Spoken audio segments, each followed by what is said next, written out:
Menurut Bapak, apakah saat ini penerapan manajemen risiko yang biasanya diterapkan di corporate penting untuk diterapkan di sektor governance atau instansi pemerintah?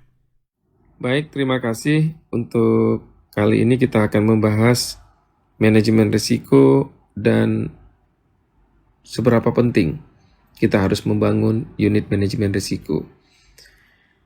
Kali ini sisi yang akan kita bahas adalah bagaimana pemanfaatan mitigasi risiko atau membangun unit manajemen risiko bagi organisasi publik. Kita tidak akan membahas ini dari sisi corporate karena kita ketahui bersama bagi sebuah perusahaan unit manajemen risiko menjadi sangat penting bila tidak ingin perusahaannya itu mati ataupun kolaps. Nah, di instansi pemerintah manajemen risiko saat ini menjadi sesuatu yang penting dan mendesak untuk dibangun. Kita mengetahui bagaimana indeks kepuasan masyarakat yang dibangun oleh setiap organisasi publik itu mencerminkan bagaimana sebenarnya dengan kerja keras, dengan susah payah, seluruh organisasi publik itu ingin memastikan bahwa pelayanannya benar-benar sampai kepada masyarakat, benar-benar menyentuh masyarakat, dan benar-benar bermanfaat kepada masyarakat. Mari kita lihat beberapa hal mengapa manajemen risiko itu menjadi penting.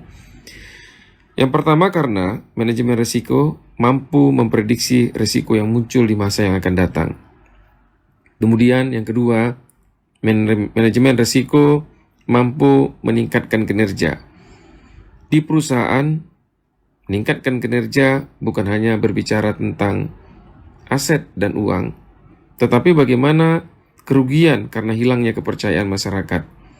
Nah, di organisasi pemerintah, ini juga menjadi hal yang penting. Bagaimana setiap saat sesuai dengan visi misi, sesuai dengan program strategis, sesuai dengan nilai budaya organisasi, tujuannya adalah bagaimana kita mampu terus meningkatkan kepercayaan masyarakat.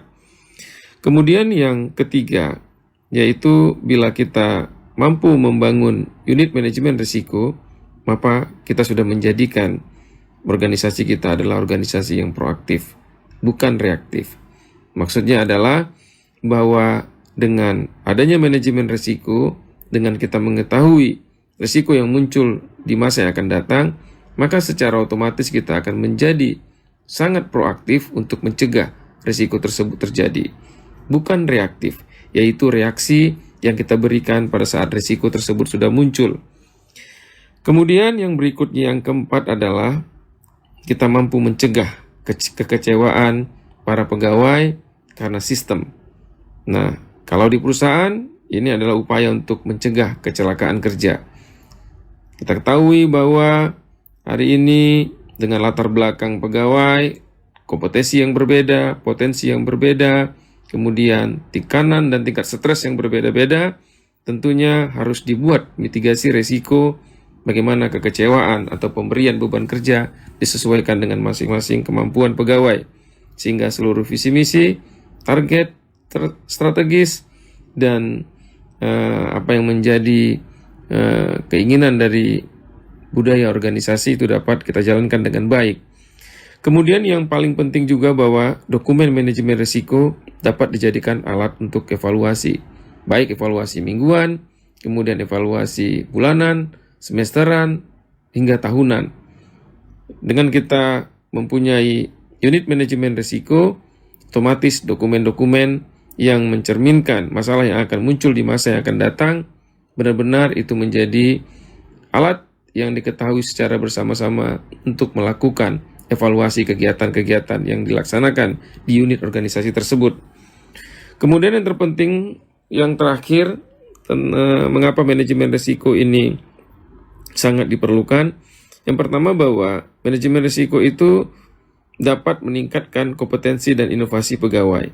Seperti kita sampaikan tadi di awal, bahwa dengan kita sudah mengetahui masalah yang akan muncul di masa yang akan datang, maka seluruh individu akan berlomba-lomba, berkompetisi untuk meningkatkan kompetensinya dan membangun inovasi agar risiko yang muncul di masa yang akan datang dapat dicegah sejak awal. Demikian, terima kasih.